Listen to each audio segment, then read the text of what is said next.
Nous sommes en 50 avant Jésus-Christ. Toute la Gaule est occupée par les Romains. Toute? Non. Un village peuplé d'irréductibles Gaulois résiste encore et toujours à l'envahisseur. Et la vie n'est pas facile pour les garnisons de légionnaires romains des camps retranchés de Babaorum, Aquarium, Laudanum et Petit Bonhomme.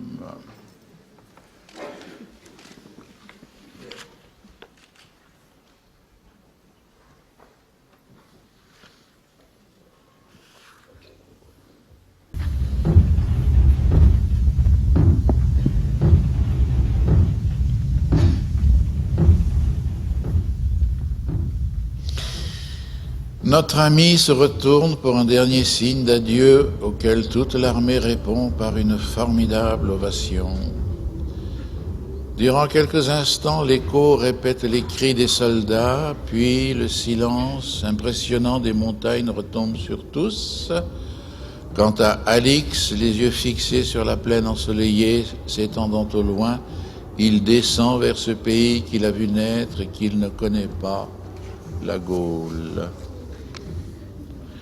La colonne vient d'atteindre les rives du fleuve. Déjà derrière elle, les traces des pas s'effacent sur le sable fin. Plus rien ne subsiste de l'orgueilleuse cité du Masque d'Or, qu'un gigantesque brasier qui achève de se consumer au milieu d'une vallée désertique et désolée. Dans le chaos des terrasses effondrées et des éboulis, quelques flammes s'élèvent encore et viennent lécher la pyramide centrale, cette haute tour de pierre qui, durant tant d'années, fut le siège d'une puissance redoutable et mystérieuse. Ainsi s'acheva le sinistre rêve de domination de l'implacable Sphinx d'or.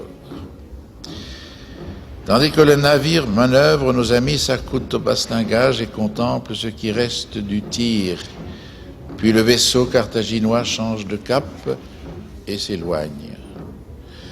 Alors, dans un soubresaut suprême, la proue de l'épave se dresse une dernière fois vers le ciel avant de s'abîmer définitivement et d'emporter avec elle les ultimes vestiges des extraordinaires créations scientifiques à l'aide desquelles l'orgueilleuse île maudite rêvait d'asservir le monde. Et plus tard, comme les légions de César se mettent en marche, les loups descendent lentement de leur promontoire et s'éloignent vers la forêt, retournant à leur vie sauvage. Et tandis que chacun suit son chemin, tout paraît mort, figé pour l'éternité, dans ce qui fut une cité et un port grouillant de vie. Ici, désormais, il n'y a plus que le vent, le sable et la mer.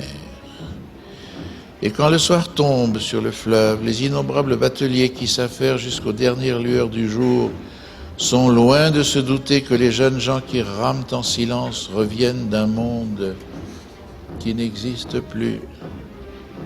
Iorix, lui, perdu dans l'immensité, reste immobile à jamais, les yeux fixés sur les nuages, comme s'il poursuivait en songe une chevauchée fantastique, avec pour seul chant funèbre la plainte infinie du vent.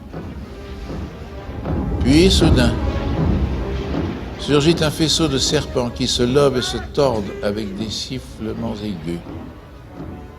Alors, au sommet de ces ruines gigantesques, commence un ballet frénétique et monstrueux, avec pour seul témoin le ciel, le soleil et la poussière. Alors, dans les dernières lueurs du soir, comme la brise venant du golfe ne parvient pas à vaincre la chaleur, une étrange torpeur pèse soudain sur l'immense édifice. Et là, abandonné de tous, tel le cadavre d'un chien méprisable, Icarion semble être l'ultime vestige d'un drame épique. Puis, il n'y a plus que le silence.